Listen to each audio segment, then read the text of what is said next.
as they run on down to the post, and Rhymes has got their Wire still Monteiro holding strong and pulling away. Monteiro leading and got it. Big Raiders in third, and looking forward to Zyme to score. Less than a furlong to go, and Zyme just hanging on. That time in front still, but Pensive Scarlet is closing the rubbish stride as they come towards the line. Bit of a hill there, right up towards the line. Blackpool and Pensive Scarlet, that's closely.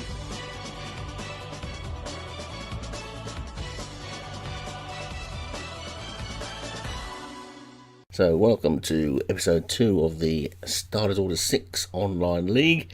This is a review of week 2 of the flat racing. We'll get straight into it with a look back at all the exciting races in Dubai and at Epsom on Monday with Doug. good morning or good evening or afternoon to Martin. I hope you enjoyed the day's racing. So too to all our members on Starters Order 6, all the boys in the forum and girls. And race 1 was the United Arab Emirates Derby, and Czar Approval was a great winner for the Go Sapper stables, with a very strong win from a Gallant Anthems for Jay Harrison, who finished second. And both will be looking for Group 1s. There's no looking back. There's no Group 3s. There will be no handicaps unless it's a handicap in a group race. I think Anthems will improve with a bit more distance. I'm not sure if Czar Approval pretty much had run itself out over the, was it 1900 metres, 1900 metres? I think it was just about found its distance there, and Anthems looked like it could go further. And I reckon we should be looking for Anthems over the 10 furlong, 2,000 metres, up to 12 furlong, 2,400. And a Group 1 for both of those horses shouldn't be far away. Let's move on to race 2, the Dubai Shima Classic. And my money was on Chipmunk from the Steve Rand stable. Steve's heart must have been in his mouth with pretty much a last stride win. Steve's horses are never far away in the classics and always safe if you're putting your money on there. And today was no exception. Sans Montjuic, I apologise for the pronunciation there. And Through Glass ran top races as well, with Sans Montjuic being unlucky, and Lopez Arms ran a tidy race as well. We move on to race 3. That was the Golf News Dubai Golden Sheehan. That's 6 furlong, Group 1, and a very exciting finish with Take Charge Brandy for Paul Rhodes having the final say. Noctil and Pirate Lord were brave and unlucky. All three are genuine Group 1 horses over the sprints. Take Charge Brandy had the rails run throughout, and if not throughout, for most part of the race, and ran on the best. And it was a great win for Paul Rhodes and Take Charge Brandy, but Pirate Lord and Noctil, they will win races as well. And Bangor Mile was there as well for Gray. Move on to race 4. I'll turn the page of my notes. And another strong performance from the Steve Rand stable. Curlin for Paul Rhodes. Dive late to snatch second from the very brave Monstrous. And not much else more to say there on that race, except for Curlin. I think I kept calling it Curtin. Sorry about that. The fuzzy race order in the top left of my screen. Move on to race 5, the Dubai World Cup, 1 mile, 2 furlong. Unexplained for John's Jumpers. What a win. Last ride victory, one of the most exciting finishes in the league history, I believe. Take nothing away from 2nd, 3rd, 4th or 5th. They were all rolled by a freak today, and they will pick up wins elsewhere. Group 1, they're definitely 2nd through to 5th are definitely Group 1 to Group 2 horses, if not Group 3. They'll pick up wins. Mixed Captain was probably the only horse there for Terence DeBarle, who wasn't quite up to this field, so bit of careful monitoring and choosing of races there. Mixed Captain will be competitive in the handicap races, and I have no doubt about that. Okay, we move along now to race 6. Our Cos Sprint, the 5 furlong scamper, 1,000 metres. That was another cracking finish to the sprint with Zestria for Thunderspark, just being too strong and was able to stamp its authority when most needed in the shadows of the post. Kentucky Lightning tried vainly, as did Keen Hunter. Zestria will win another. There's just no doubt about it. But saying that, so will Kentucky Lightning and Keen Hunter. We move along to race 7. That's the Etisalat Godolphin Mile. That's a Group 2 on the dirt. Oops, jump ahead of myself there. And Theresa May dived late for a nice half-length win for the Paul Rhodes stable. Jay Shear's Gravity was very unlucky for second, with Litonate third. I was thinking before the race with Charlie, I'm thinking, what are you doing, mate? Dick Doherty Wiley, strange name. Don't know who Dick Doherty is, but he's obviously Wiley. I'm thinking there's got to be an easier race for you, mate. But you almost had me eating my words, because round the home turn when you loomed up like a cat amongst pigeons, but then found the heat in the kitchen a little too hot for Dick. But Charlie, pick an easier race for Dickie, and you might whip home a winner. And I think everyone who watched the race would agree. So hang in there, Charlie. There's a winner for Dickie. We move on to race 8, and that's the Dubai Gold Cup, 2 mile, 3,200. It's a Group 2, and Ibn Bay was just far too good from the Ghost Sapper stable, or John Morgan, Ghost Sapper, just far too strong, far too authoritative. Dante was caught wide for too long throughout that race, and 3,200 metre race, you've got to be a freak to be out that wide for so long. Could have been unlucky. I think it was a 2.5 win margin to Ibn Bay. I'm not sure if Dante could have reversed that or not, but I'd like to see it raced again. And also Stardust Orphan. Very brave race. Very brave run, I should say. Sticking to its guns down the straight there when it had been up leading or near the leaders throughout. And it was a good win for Ibn Bay. Okay, we move on now to Epsom and race 9. And let's have a look here. I'm just looking down my card. For the race, I thought Ocumer Della Costa for Darren Thompson. Thought he'd go close to this horse. It was the only one that, to me, had any form. It had the rating. And I just thought the rest of the horses, the best other finisher from last week with the 6th. And I thought Ocumer Della Costa would go very close. But Celerina for Satyam. I'll have a crack at your second name, your surname, Satyam. Sandraskaran. All right, we'll just stick with Satyam. Congratulations, mate. That was an exciting win, and you must be over the moon. An amazing win. A horse that went to the lead early and just stuck to its guns and got up. Ocumer Della Costa for Darren Thompson lived up to its first upstart in week 1 and ran second and hung on because with about a furlong to go, I thought it was going to die on its run and finish midfield. But it stuck in there, and this should be a win close for it in the handicaps. And Nebraskan Learspear for Vinnie Gerard was third, and that was an eye-catching run as well, out wide, running on. But Celerina, nothing we can take away from it, and a great win. Okay, race 10, Epsom Mile Maiden, and this was a big field. And look, I reckon besides the winner Nightwing for Thunderspark, and maybe the horses that finished probably in the first 10. I think if you finished outside the first 10, don't take the form too literally. The field was too big. Not a complaint. I'm just stating how it is. And I think in a smaller field, some of the horses that finished outside of the top 10 would be far more competitive. But in saying that, Nightwing was far too good and will now be onto group races. It will get handicapped out of the handicap races from here on, I'd say. And I'll just flick over my page here because I've still got it up here. Hart Victor for David Robertson ran second, and leading the way Obi-Wan. Good to see you up there in amongst it, mate. Flashback was fourth. You know, these horses weren't far away. Atomic Boom for Paul Rhodes. Iron Stockwell for Vinnie Gerard. Another horse for Vinnie that's will be sniffing the money. You look from the placings, the margins, I should say. 3/4 length, half, short head, 3/4, a quarter, a half. Then it's a length down to High Ties, who's in 9th placing for Joshua. So that, for me, just, hammers home the point that if you finished outside of the top 10, don't take it to heart. Well, that was day 1 of week 2 of the flat. I hope you enjoyed it, and congratulations to all the winners, and we'll catch up with you next week.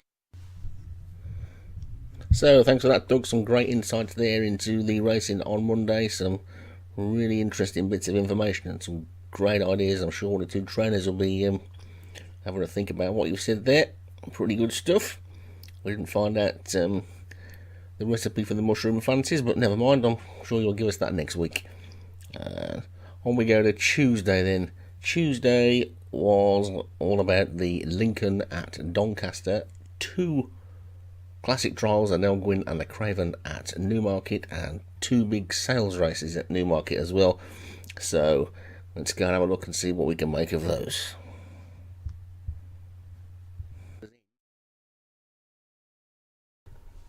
So the Lincoln at Doncaster then always throws up a decent horse, or nearly always, and I think it has done today with Gewalt Hurst.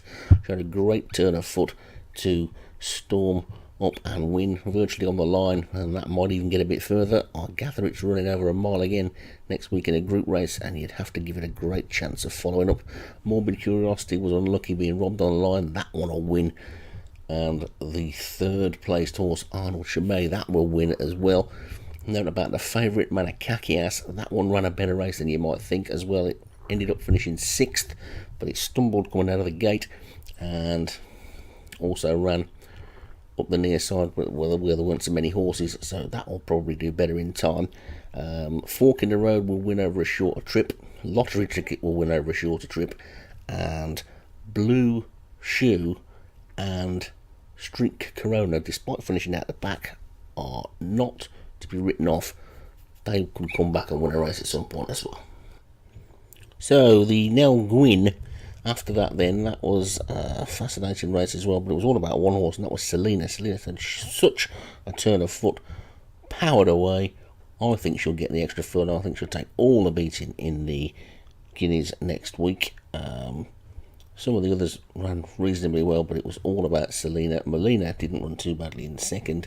But I'm not going to be looking any further than that one, I don't think, next week if the going's the same, because she just looks a class above the rest. The Craven is always won by a good horse as well, and is generally regarded as the best 2000 Guineas trot.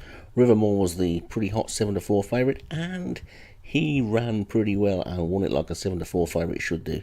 Going away at the end, he was running on. Looks like he could have a good chance in the Guineas. The going is liable to be pretty similar. Looking at the weather forecasts, and that one's going to have a pretty good chance, I think. Of the others, Persian Heights ran a good race for me, especially as he was out on his own in the centre of the track, and I think that one will win a big race. Solution looks like he might need a little bit further, as does Debuffed, and I think the Hall and Debulldozer could do it, dropping back down to 7 furlongs, or maybe even 6. But the bottom line is, at the end of the day, I can't see any of these others beating Rivermore over the second trip. The sprint was won by Astelina, and she was always up in the firing line, ran on really well, and I think that one will win again. God's Walk also ran a decent race, and that'll win at some point, and so will a 3rd place Ninja Turtle, but anybody can say that about the first 3, can't they? But the 4th and the 5th are 2 to take out of the race as well, because First English was finishing like a train. Step that up in trip, that will win, and the same applies to Toxin, who finished in 5th. I think they'll both win over a slightly longer trip next time.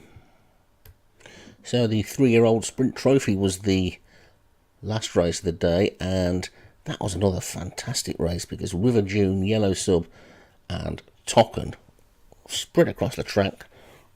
3 of them in a line at one point, difficult to split them. Big shout out to Tocken, because Tocken was one of 3 that went and ran on their own over on the far side, and the other 2, Purple Duck and Altbow, shouldn't be disregarded, because that would have been hard for them. But River Dune and Yellow Sub were up there all the time and ran really well. Nebraskan Melody was an interesting one that ran on really nicely. And could that be an outsider for the Derby? And another one to mention was Shady Heights. The trainer seemed to think that one's not going to win a race, but I thought it ran quite well, ran a bit free, stepped that up in trip. Could be a dark horse with a Derby or a King Edward the 7th or something like that. But there's a few good horses in that race as well, and I think we'll be seeing plenty of winners out of that one too. So, great day's racing there for me at Newmarket and Doncaster. I didn't get any visitors and I didn't get any mushroom fancies, but I still had a good day despite the rain. Next up then, it's Tim, who's got some horses to follow for you from the racing that he saw on Wednesday. So over to you, Tim. Wednesday flat racing, my top 3 to keep an eye on. Before we begin, just want to say well done to all the winners and the places. We were treated to some fantastic finishes and races, and mostly of the card has just been keeping you on the edge of your seat with magnificent finishes. But alright, let's get straight to this. So race 25, the Whitney Stud Maiden Stakes. So I've marked down a horse called Lime Gardens. Now, this was a funny race in the first place because no one wanted to set the pace when they jumped. There was absolutely a dead pace. No one wanted to go to the front. Prime Number eventually decided to go to the front and they could never catch him, and he won the race at big odds. But Lime Gardens, I called him in week 1 and he ran strongly on from a hot pace. And I think if this pace was a bit hotter, I really do fancy that Lime Gardens would have been in the winner's box. But obviously it wasn't his days. It was all Prime Number, taking nothing away from the winner, but I definitely think Lime Gardens is one for the future, and definitely his day will come pretty soon. Then we go on to race 26, the Toadpool.com King Richards. I've marked a horse called Profitable. Now, looking at the last furlong, you were thinking this race is going to go straight down to the wire, but indeed it wasn't, because Profitable absolutely ran away with the race when he got the wake-up call. So I also think this one can go a bit further as well. So keep an eye out on Profitable. He really looks some class. And then probably my best race for the day and the classiest horse I've seen in a long time in race 28, the British Stallion Stud Stakes. Now, warning. This is one you can mark for the big races because Warning blew them away. He was never hard pressed at all. The whip wasn't even really used. It was just to give him some motivation to get up there, and they were never going to catch him. So this one is definitely one for the books. But there you have it, my top 3 for Wednesday flat racing. Okay, thanks for that, Tim. That was another great insight there to some great racing at Leicester. Track not too far away from where I live, and great to see that old stand next to that new one. It's a lovely track to visit if you get a chance, and you can see all the way around. And they have jump racing as well, so it's a good place to go. And that Warning looks like it could be something, couldn't it? Maybe we're marking that one down for the Coventry Stakes next. Maybe it'll get 7 furlongs later on in the season. Maybe we'll get 8 as well. Who knows? It could even be next year's Guinness horse while we're still looking for this year's. So now it's time to get some feedback from the trainers about how their horses ran, what they're thinking of doing them next. We had a little roving reporter who got in there and got all the information for you. Just give them a chance to say hello, and then we'll get on with it. Hello. So this is what Mr. Ed found out for us this week then. Apologies for the lack of exciting graphics, but we just haven't had time to do any yet, so we'll see what happens with that. Maybe we'll get a volunteer. Anyway, let's have a look and see what information we got back on the forums from some of the trainers about what their horses did on the flat this week. Kev Con only had one runner on Monday, was volunteer, who didn't seem to think did anything very exciting. I'm looking down here again. Let's see if we can find anybody. Githyanki, he had a good day. He thought the top boys had a better day though. Let's have a look what he thought about Burst of Energy. He thought that was outclassed, finished last. It'll fade away as the 3 odd races drop. Breaking Glass came 8th. He thought the horse finished a bit distressed there, so he doesn't think he's going to have many more group winners. Crystalline was disappointing. I remember seeing that one run, thinking it would do better. Maybe that one will do better in the handicaps. He thought High Tide ran well in the maiden as well. Graham had a good run in Dubai. Lopez Arms came fourth. Not quite sure where he's going to go with that one next. Bangor Mile as well. I thought that was unlucky in running. I'm sure I read somewhere that the American is his favourite horse, but he didn't do as well as he thought it would do. Might give that a go over 6 furlongs next. Soul Power looked good for a while, didn't it? That one might be going for a change of trip as well. Wannabe didn't have any runners on the flat in the early races, and later on Liberty Bell finished 13th in the Epsom Mile, so Regal Spirit was 9th. No, sorry, 5th in race 9, so that one again.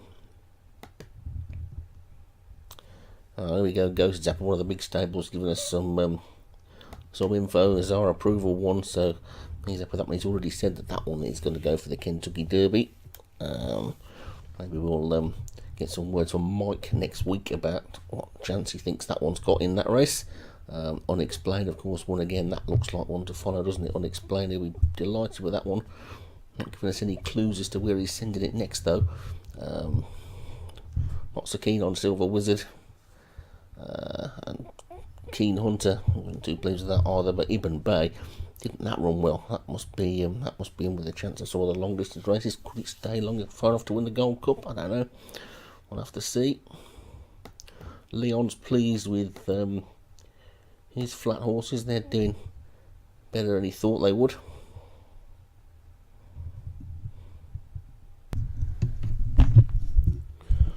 Yeah, more news from Ghost Zapper. He's had one of his best weeks ever, he said, and he hasn't bred that many horses this season, but I'm going to disagree with him on Shady Heights. This is where I'd seen the news about that one. I think that one ran okay, and I would be tempted to step that up to a mile and a half if it was mine.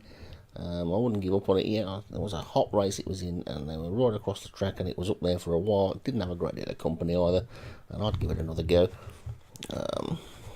He's a bit more optimistic about Love returning. Thinks she'll win a race, and then if there's a prize for under-egging the pudding, I think it'll have to go to Ghost Zapper for Warning, being described as a fun horse. I think quite a few of the other trainers will think of it as not much of a fun horse as they see the back end of it going off into the distance, because it's got to win quite a few races, I think. I think Tim's particularly excited about it as well, so I'm sure he'll be hoping to do some more commentaries on it in some of the bigger races later in the season. Byron Eric needs it soft. Well, it's probably going to be soft this week, I think, isn't it? So there you go, just a couple more there as well. What else did we get? Looking down this list here, Kev Conn again has got a few more for us. He's going to run Identity in the Cambridgeshire. Roman Holiday is going to go mile handicapping. Golden Shot showed a little bit of improvement, but he was a bit disappointed in Perseus. I think he was very disappointed in Young Generation.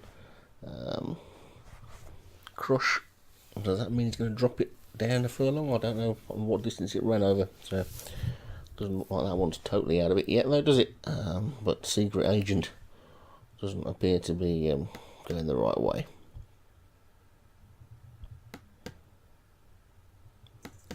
And a little bit more from Wannabe. He was obviously delighted with Morbid Curiosity. That ran really well, didn't it, in the Lincoln? And was unlucky not to win with that Gewelt Hurst just nabbing it on the line. I think that'll win a big handicap before too long.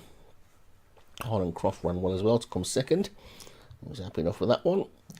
Looks like Elborn Girl might be going back down to the handicap route. And Grizzled Warrior. He could still run in a maiden, couldn't he? He hasn't won one yet, but low grade handicaps, maybe, I don't know. It looks like he's going to have too much weight, so that's one of those tricky ones that all the discussion is about at the moment, about finding races for these horses to run in. And oops, there we go. If we ever managed to do one of these without me doing that, it will be a miracle. Ghost Zapper again, he's pretty chuffed with Snurge. I think he's aiming that for the St Ledger. What he's got up his sleeve for the Derby. And Persian Heights is going to go in the 2000 next week. Will it turn the tables on Rivermore? Don't know, we'll discuss that in the preview show at the weekend, but I think it's going to have to do something pretty spectacular to turn the tables in the same conditions. He was happy with bluffing as well, and that might well be going in the big cup races. So thanks to all the trainers who left some information. I'm sure we can find a better way of doing that section. Just get a bit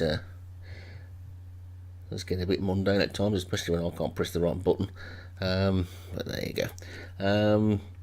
Maybe you can send me a WAV file. It's ever so easy to do it. If I can do it, anybody can do it. Just say what you want to say and send it, and we can put it in with some graphics on the top.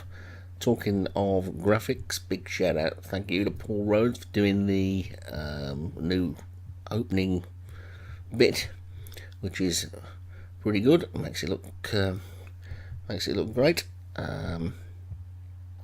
And also big thanks to Doug and Tim for taking the time to send me a bit of audio so you didn't have to listen to me all the time. And like I said, anybody else that wants to do anything, if you can think of anything that you want to do, if you want to just say something funny, say something good, become a tipster, make up some odds or something, or have a little cameo role in the thing, the more people we can get involved in it, the more fun it'll be, and it won't get boring. Because if it's just me, it'll get boring, trust me.